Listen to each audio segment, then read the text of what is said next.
Aleluia! Hoje é 2 de agosto.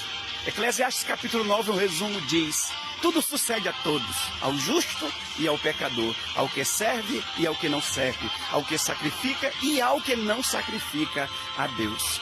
A partir do dia 5 e dia 6 começará as taxações do governo americano sobre o Brasil, por culpa do nosso presidente. Mas digo mais ainda que isso é responsabilidade dos líderes e dos cristãos, que não intercedem pela sua nação, pelo Brasil. Por isso estamos passando por isso, e pelo que poderemos ainda passar. Mas e se vier realmente essas coisas todas? Quem vai sofrer será tanto o rico quanto os pobres, quanto os crentes, quanto as pessoas que não são crentes. E cadê aqueles que intercedem pela nação? E poderá se cumprir essa palavra, que poderá vir o peso sobre quem serve e quem não serve. De líderes que se dizem líderes, que nunca oraram pela nação brasileira de verdade. E na verdade isso aí é consequência do pecado de muitos cristãos até. Então é hora de todos se arrependerem e buscar a face do Senhor. Se você buscar a face do Senhor, eu tenho plena certeza que Deus vai cuidar da sua vida, como cuidou da vida de Elias e de tantos homens na Bíblia. Então seja fiel a Deus. Meus amados, é muito séria a situação da qual estou falando para vocês. Porque alguém se considera rico, mas até a riqueza de alguns tem que se sustentar com alguma coisa. Já tem empresários saindo do Brasil. E as pessoas que já têm uma renda financeira muito baixa, o que vai acontecer? Mas, no entanto, devemos lembrar que Deus está falando para nós.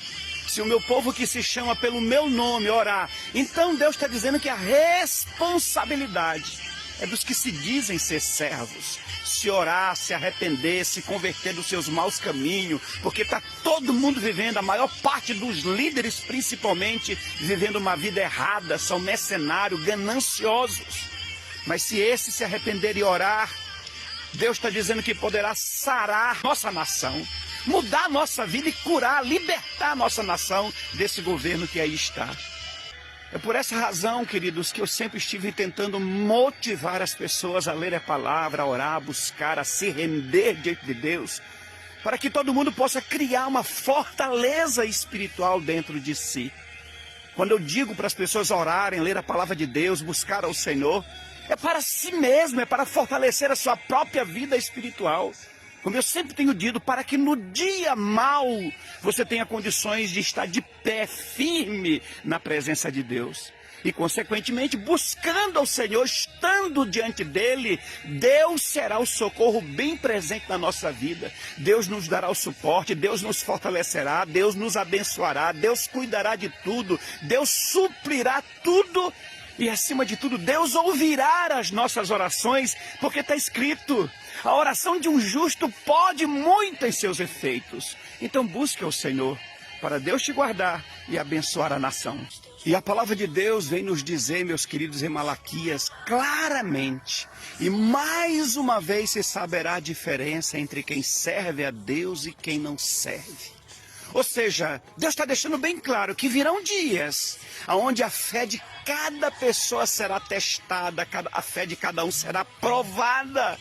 Você acha que a nossa vida é só porque frequentamos uma igreja ou porque fomos batizados nas águas e isso é suficiente? Porque você tem visto cristãos por aí que enfrentam uma batalha, enfrentam uma luta e se desesperam e perdem a cabeça, se desviam, enchem a cara, largam a Deus, blasfemam contra Deus. E se vier realmente algo que possa atingir a todas as pessoas, crentes e não crentes, servos e não servos, meu Deus do céu, olha como a palavra de Deus é clara no primeiro texto que nós lemos: aquele que sacrifica, aquele que não sacrifica, ao justo e ao pecador. Aí agora o texto que eu citei está dizendo: e se saberá a diferença. Eu sempre tenho dito na nossa igreja que Deus vai passar uma peneira para saber quem serve a Ele de verdade ou não. E aí, você é crente de verdade ou não? Vai ser sabido agora. Será provada a nossa fidelidade, a nossa fé, o nosso relacionamento com Deus. Será provado o nosso nível de conhecimento que temos com Deus, de vida com Ele. Não é de qualquer maneira.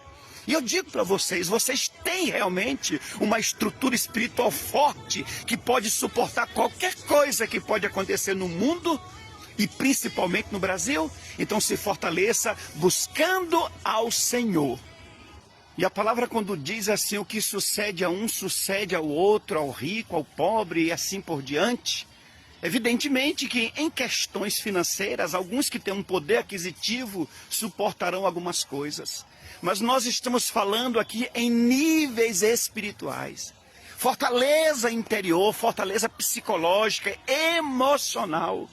E essa estrutura, esse preenchimento interior, só quem pode nos dar é Deus. E Ele só dará para quem se rende, para quem busca realmente a face dEle. Siga as mesmas diretrizes dos homens da Bíblia. Você vê que eles buscavam tanto ao Senhor que nada abalava as estruturas desses homens.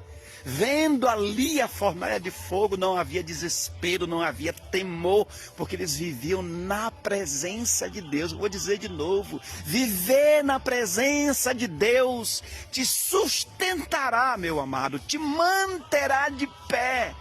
Um homem sabendo que vai ser jogado dentro de uma fornalha de fogo ardente, e nada mexer com as emoções dele, é isso que Deus quer para cada um de vocês.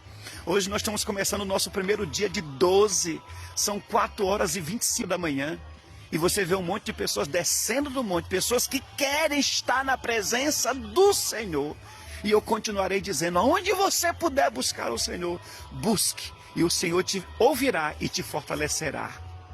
Independente do que venha acontecer na nação brasileira, todos os cristãos serão provados na sua fé. E de verdade, vindo algo terrível, desagradável no mundo, no Brasil, você tem estrutura espiritual para suportar o que está por vir? Então precisamos, como nunca antes, se fortalecer no Senhor, buscar de verdade, ter uma vida reta, uma vida de santidade, ter comprometimento com as coisas do reino de Deus, se dedicar, porque quanto mais perto de Deus você estiver, mais fortalecido você vai ser por Ele. Você não vai ser forte pela sua própria capacidade, pela sua própria sabedoria. Você não vai ficar de pé porque você frequenta uma igreja, porque você é membro de uma igreja, porque tem anos de batizados, porque tem um cargo, tem um título. Não, você vai ficar de pé só se você tiver relacionamento com Deus, vida com Deus, que você ficará de pé.